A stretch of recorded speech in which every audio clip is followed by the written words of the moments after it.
أعوذ بالله من الشيطان الرجيم. بسم الله الرحمن الرحيم. الحمد لله الذي أنزل على عبده الكتاب ولم يجعل له عوجا قيما لينذر بأسا شديدا من لدنه ويبشر المؤمنين الذين يعملون الصالحات أن لهم أجرا حسنا ماكثين فيه أبدا وينذر الذين قالوا اتخذ الله ولدا ما لهم به من علم ولا لآبائهم كبرت كلمة تخرج من أفواههم إن يقولون إلا كذبا فلعلك باخع نفسك على آثارهم إن لم يؤمنوا بهذا الحديث أسفا إنا جعلنا ما على الأرض زينة لها لنبلوهم أيهم أحسن عملا وإنا لجاعلون ما عليها صعيدا جرزا أم حسبت أن أصحاب الكهف والرقيم كانوا من آياتنا عجبا إذ أوى الفتية إلى الكهف فقالوا ربنا آتنا من لدنك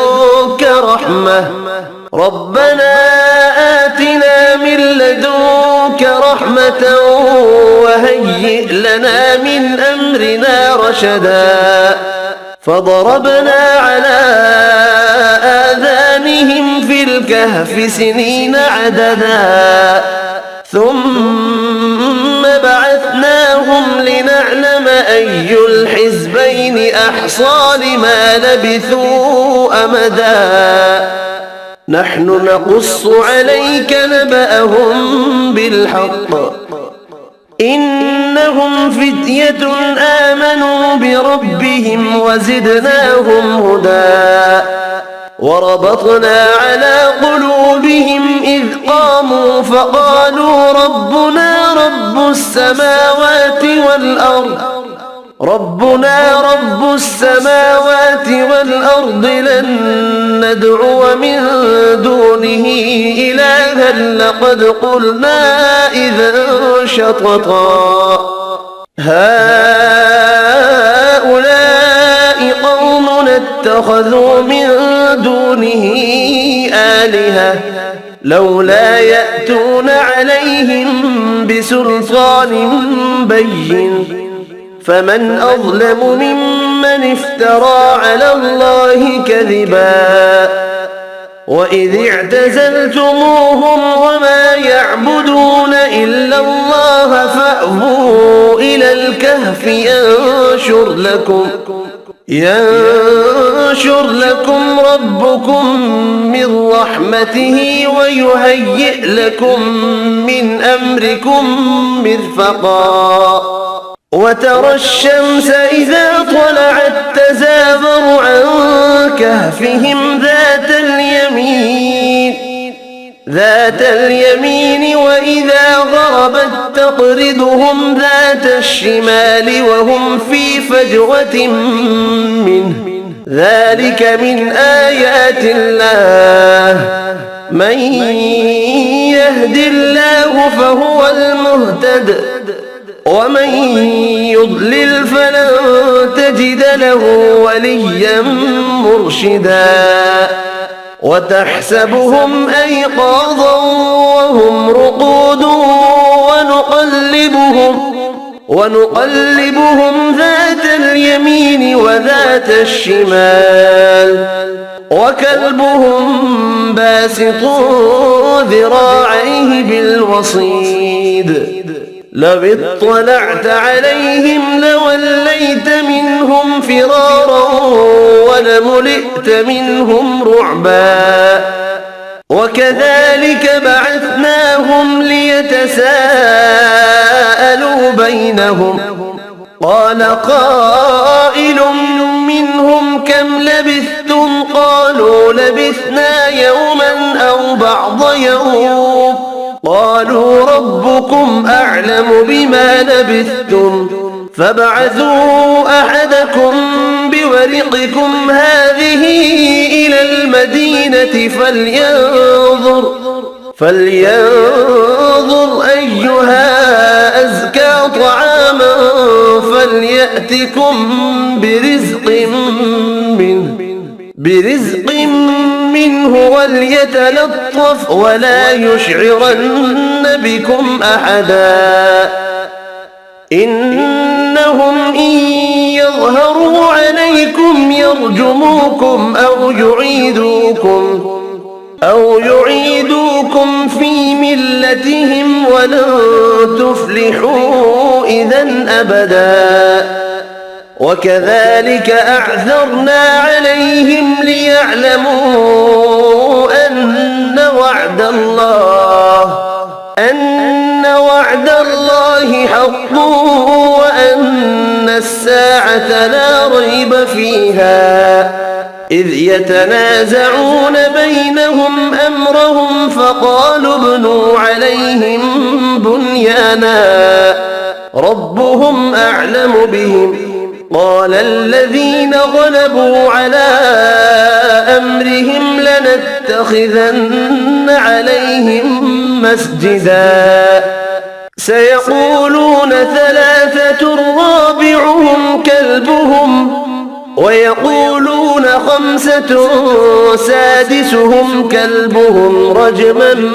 بالغيب ويقولون سبعة وثامنهم كلبهم قل ربي أعلم بعدتهم ما يعلمهم إلا قليل فلا تمار فيهم إلا مراء ظاهرا ولا تستفت فيهم منهم أحدا ولا تقولن لشيء إني فاعل ذلك غدا إلا أن يشاء الله واذكر ربك إذا نسيت وقل عسى أن يهديني ربي لأقرب من هذا رشدا ولبثوا في كهفهم 300 سنين وازدادوا 9 قل الله أعلم بما لبثوا له غيب السماوات والأرض أبصر به وأسمع ما لهم من دونه من ولي ولا يشرك في حكمه أحدا واتل ما أوحي إليك من كتاب ربك لا مبدل لكلماته ولن تجد من دونه ملتحدا واصبر نفسك مع الذين يدعون ربهم بالغداة والعشي يريدون وجهه ولا تعد عيناك عنهم تريد زينة الحياة الدنيا ولا تطع من أغفلنا قلبه عن ذكرنا واتبع هواه وكان أمره فرطا وقل الحق من ربكم فمن شاء فليؤمن ومن شاء فليكفر جس کے سارے جسم پر بال ہی بال تھے. لوگوں نے اس سے کہا کم وقت تو کیا بلا ہے. وہ بولا میں دجال کا جفا تھا یعنی جاسوس ہوں. اس گرجے میں چلو, وہاں ایک شخص ہے جس کو تمہارا بڑا انتظار ہے. ہم لپک کر اس گرجے میں پہنچے تو ہم نے ایک بڑا قوی ہیکل شخص دیکھا کہ اس سے قبل ہم نے ویسا کوئی شخص نہیں دیکھا تھا. اس کے ہاتھ گردن سے ملا کر اور اس کے پیر گھٹنوں سے لے کر ٹخنوں تک لوہے کی زنجیروں سے نہایت ہی مضبوطی سے جکڑے ہوئے تھے. ہم نے اس سے کہا تیرا ناس ہو, تم کون ہے؟ وہ بولا تم کو میرا پتہ نہیں ہے, اب تم بتاؤ تم کون لوگ ہو. انہوں نے کہا ہم عرب کے باشندے ہیں, ہم ایک بڑی کشتی میں سفر کر رہے تھے. سمندر میں طوفان آیا اور 1 ماہ تک رہا. اس کے بعد ہم ایک جزیرے میں آ گئے. اس نے کہا مجھے یہ بتا کہ بیسان کے کھجوروں میں پھل آتا ہے یا نہیں. ہم نے کہا آتا ہے. اس نے کہا وہ وقت قریب ہے جب اس میں پھل نہ آئیں گے. پھر اس نے پوچھا اچھا بحر طبریہ کے متعلق بتاؤ, اس میں پانی ہے یا نہیں. ہم نے کہا بہت ہے. اس نے کہا وہ زمانہ قریب ہے جب کہ اس میں پانی نہ رہے گا. پھر اس نے پوچھا زغر کے چشمے کے متعلق بتاؤ, اس میں پانی ہے یا نہیں, اور کیا اس بستی والے اس کے پانی سے کھیتوں کو سیراب کرتے ہیں. ہم نے کہا اس میں بہت پانی ہے اور لوگ اس کے پانی سے کھیتوں کو سیراب کرتے ہیں. پھر اس نے کہا اچھا نبی کا کچھ حال سنا. ہم نے کہا وہ مکہ سے ہجرت کر کے مدینہ تشریف لے گئے. اس نے پوچھا کیا عرب کے لوگوں نے اس کے ساتھ جنگ کی؟ ہم نے کہا ہاں. اس نے پوچھا اچھا کیا نتیجہ ہے؟ ہم نے بتایا کہ وہ اپنے گرد و نواح پر غالب آ چکے ہیں اور لوگ ان کی اطاعت قبول کر چکے ہیں. اس نے کہا سن لو کہ عربوں کے حق میں یہی بہتر تھا کہ وہ ان کی اطاعت کریں, اور اب میں تم کو اپنے متعلق بتاتا ہوں. میں مسیح دجال ہوں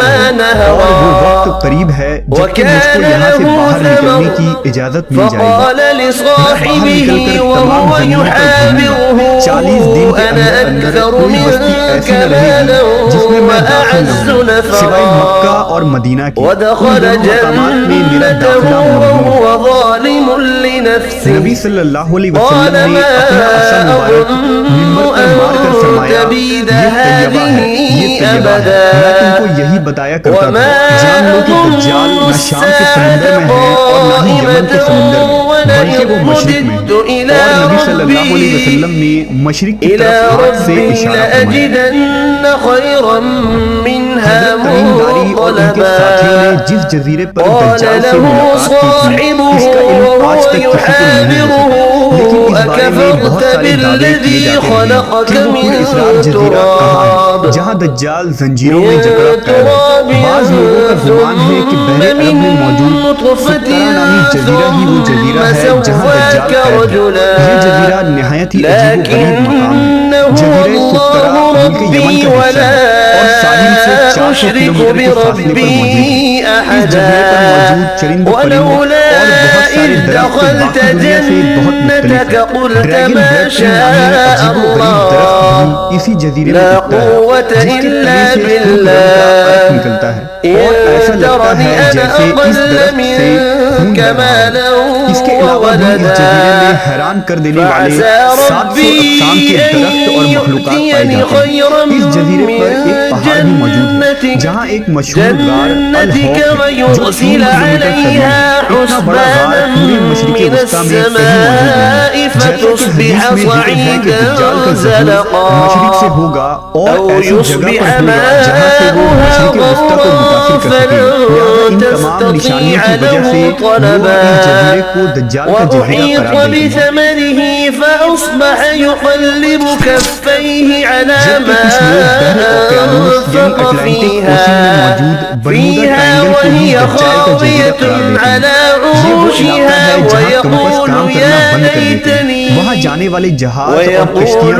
ليتني لم أشرك بربي أحدا ولم تكن له فئة ينصرونه من دون الله وما كان منتصرا. برمودا دراصل ایک جزیرے کا نام ہے. یہ ایک ہے جس کے اندر 300 سے زیادہ آباد اور سنسان جزیرے موجود ہیں جہاں آج تک انسانوں نے قدم نہیں رکھا. مثل الحياة الدنيا كماء أنزلناه من السماء فاختلط به نبات الأرض فأصبح هشيما تذروه الرياح وكان الله على كل شيء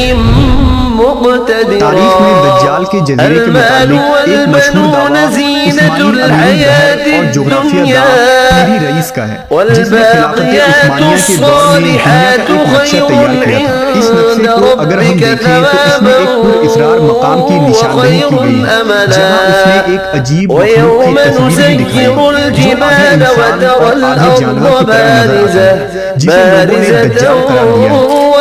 ترکی کے ایک مشہور مصنف انسان برقان نے اپنی ایک کتاب میں لکھا ہے کہ دجال ایک جزیرے میں قید ہے، جہاں سے وہ اپنے پیروکار یعنی امریکہ اور اسرائیل کو ہدایت دیتا ہے، اور امریکہ اور یہودیوں کی بحری جہازیں اس جزیرے تک جاتی ہیں، جہاں وہ اس بھیجے میں دجال سے ملاقات کرتے ہیں اور انہیں بتایا جاتا ہے کہ آگے کیا کرنا ہے، لیکن یہ معلومات اتنی خفیہ ہوتی ہے کہ آج تک کوئی بھی یہ نہیں جان پایا کہ یہ جزیرہ کہاں موجود ہے۔ برکان نے لکھا کہ وہ جزیرہ برمودا تیکون میں ہی ہے، کیونکہ برمودا ٹرائنگل میں ایک ایسا جزیرہ موجود ہے جہاں ایک بڑا گرجا پایا جاتا ہے اور جہاں کسی کو بھی جانے کی اجازت نہیں ہے، اور اگر کوئی وہاں داخل ہونا چاہے تو وہ وہاں سے واپس نہیں آ سکتا۔ یہ جزیرہ کوئی عام جزیرہ نہیں، یہی وجہ ہے کہ گوگل میپ میں اس جزیرے کی لوکیشن نہیں ملتی۔ نیز کئی لوگوں نے یہ دیکھنے کا دعویٰ بھی کیا ہے کہ اس جزیرے میں امریکی بحری بیڑے داخل ہوتے ہیں۔ وَإِذْ قُلْنَا لِلْمَلَائِكَةِ اسْجُدُوا لِآدَمَ فَسَجَدُوا إِلَّا إِبْلِيسَ كَانَ مِنَ الْجِنِّ فَفَسَقَ عَنْ أَمْرِ رَبِّهِ أَفَتَتَّخِذُونَهُ وَذُرِّيَّتَهُ أَوْلِيَاءَ مِن دُونِي وَهُمْ لَكُمْ عَدُوٌّ بِئْسَ لِلظَّالِمِينَ بَدَلًا مَا أَشْهَدتُّهُمْ خَلْقَ السَّمَاوَاتِ وَالْأَرْضِ وَلَا خَلْقَ أَنفُسِهِمْ وَمَا كُنتُ مُتَّخِذَ الْمُضِلِّينَ عَضُدًا وَيَوْمَ يَقُولُ نَادُوا شُرَكَائِيَ الَّذِينَ زَعَمْتُمْ فَدَعُوهُمْ فَلَمْ يَسْتَجِيبُوا لَهُمْ وَجَعَلْنَا بَيْنَهُمْ مَوْبِقًا وَرَأَى الْمُجْرِمُونَ النَّارَ فَظَنُّوا أَنَّهُمْ مُوَاقِعُوهَا وَلَمْ يَجِدُوا عَنْهَا مَصْرِفًا وَلَقَدْ صَرَّفْنَا فِي هَذَا الْقُرْآنِ لِلنَّاسِ مِنْ كُلِّ مَثَلٍ وَكَانَ الْإِنسَانُ أَكْثَرَ شَيْءٍ جَدَلًا وَمَا مَنَعَ النَّاسَ أَن يُؤْمِنُوا إِذْ جَاءَهُمُ الْهُدَى وَيَسْتَغْفِرُوا رَبَّهُمْ إِلَّا أَن تَأْتِيَهُمْ سُنَّةُ الْأَوَّلِينَ أَوْ يَأْتِيَهُمُ الْعَذَابُ قُبُلًا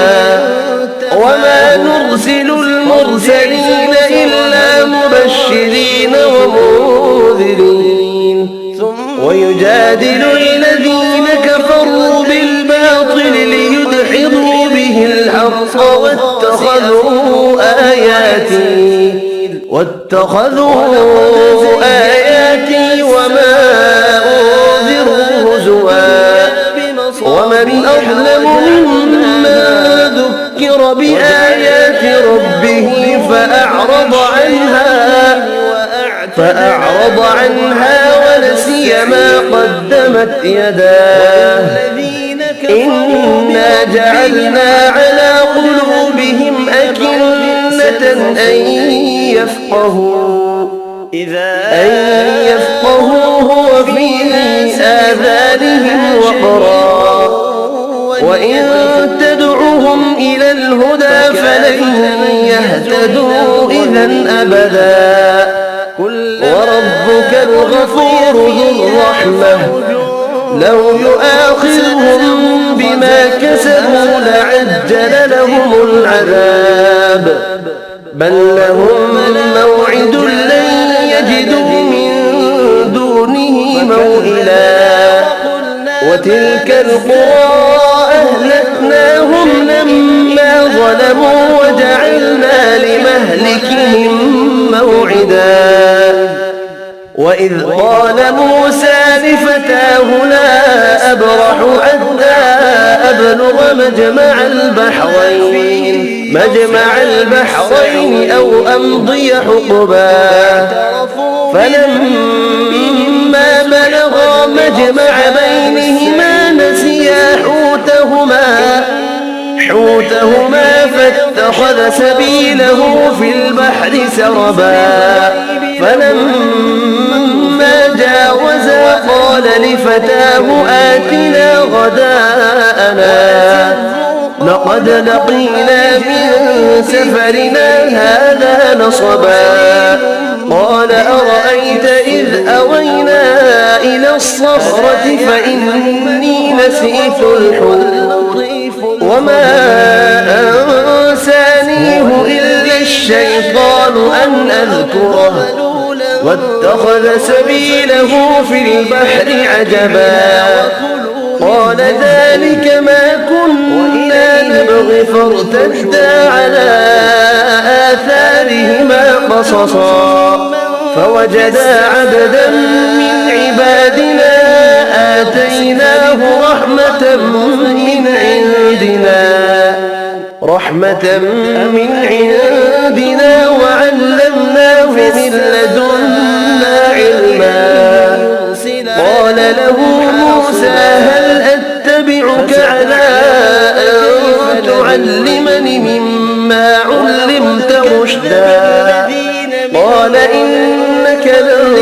تستطيع معي صبرا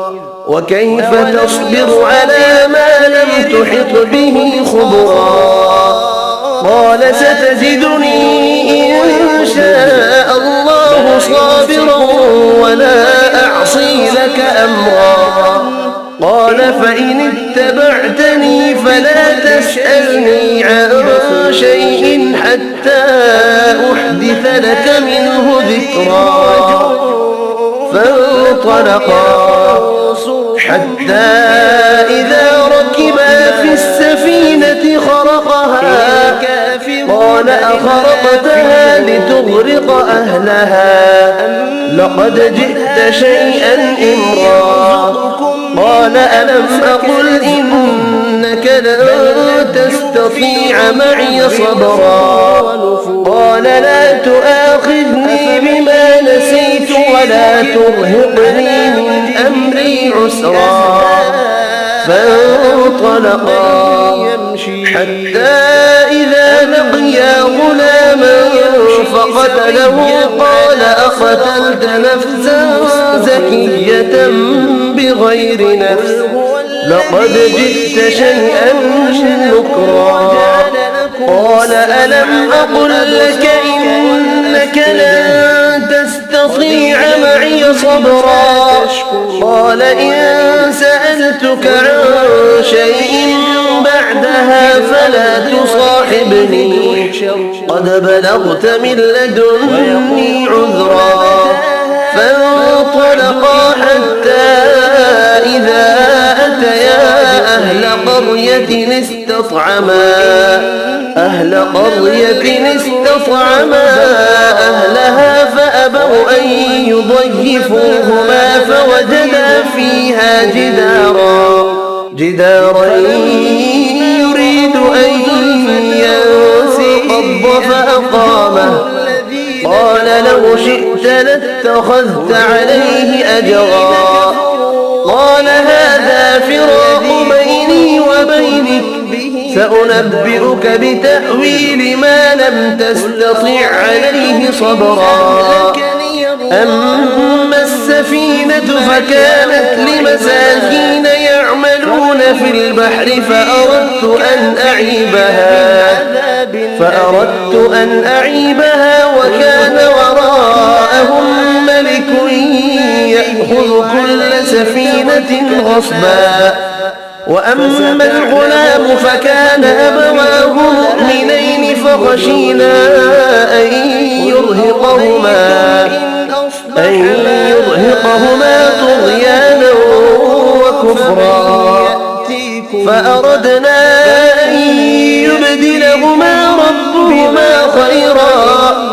خيرا منه زكاة وأقرب رحما وأما الجدار فكان لغلامين يتيمين في المدينة وكان تحته كنز لهما وكان أبوهما صالحا فأراد ربك أن يبلغا أشدهما ويستخرجا كنزهما رحمة من ربك وما فعلته عن أمري ذلك تأويل ما لم تسطع عليه صبرا ويسألونك عن ذي القرنين قل سأتلو عليكم منه ذكرا إنا مكنا له في الأرض وآتيناه من كل شيء سببا فأتبع سببا حتى إذا بلغ مغرب الشمس وجدها تغرب في عين حمئة ووجد عندها قوما قلنا يا ذا القرنين إما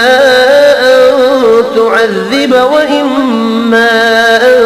تتخذ فيهم حسنا قال أما من ظلم فسوف نعذبه ثم يرد إلى ربه فيعذبه عذابا نكرا وأما من آمن وعمل صالحا فله جزاء الحسنى وسنقول له من أمرنا يسرا ثم أتبع سببا حتى إذا بلغ مطلع الشمس وجدها تطلع على قوم لم نجعل لهم من دونها سترا كذلك وقد أحطنا بما لديه خبرا ثم أتبع سببا حتى إذا بلغ بين السدين وجد من دونهما قوما لا يكادون يفقهون قولا قالوا يا ذا القرنين إن يأجوج ومأجوج مفسدون في الأرض فهل نجعل لك خرجا على أن تجعل بيننا وبينهم سدا قال ما مكني فيه ربي خير فأعينوني بقوة أجعل بينكم وبينهم ردما آتوني زبر الحديد حتى إذا ساوى بين الصدفين قال انفخوا حتى إذا جعله نارا قال آتوني أفرغ عليه قطرا فما استطاعوا أن يظهروه وما استطاعوا له نقبا قال هذا رحمة من ربي فإذا جاء وعد ربي جعله دكاء وكان وعد ربي حقا وتركنا بعضهم يومئذ يموج في بعض ونفخ في الصور فجمعناهم جمعا وعرضنا جهنم يومئذ للكافرين عرضا الذين كانت أعينهم في غطاء عن ذكري وكانوا لا يستطيعون سمعا أفحسب الذين كفروا أن يتخذوا عبادي من دوني أولياء إنا أعتدنا جهنم للكافرين نزلا قل هل ننبئكم بالأخسرين أعمالا الذين ضل سعيهم في الحياة الدنيا وهم يحسبون أنهم يحسنون صنعا أولئك الذين كفروا بآيات ربهم ولقائه فحبطت أعمالهم فلا نقيم لهم يوم القيامة وزنا ذلك جزاؤهم جهنم بما كفروا واتخذوا آياتي ورسلي هزوا إن الذين آمنوا وعملوا الصالحات كانت لهم جنات الفردوس نزلا خالدين فيها لا يبغون عنها حولا قل لو كان البحر مدادا لكلمات ربي لنفد البحر قبل أن تنفد كلمات ربي ولو جئنا بمثله مددا قل إنما أنا بشر مثلكم يوحى إلي أنما إلهكم إله واحد فمن كان يرجو لقاء ربه فليعمل عملا صالحا ولا يشرك بعبادة ربه أحدا صدق الله العظيم.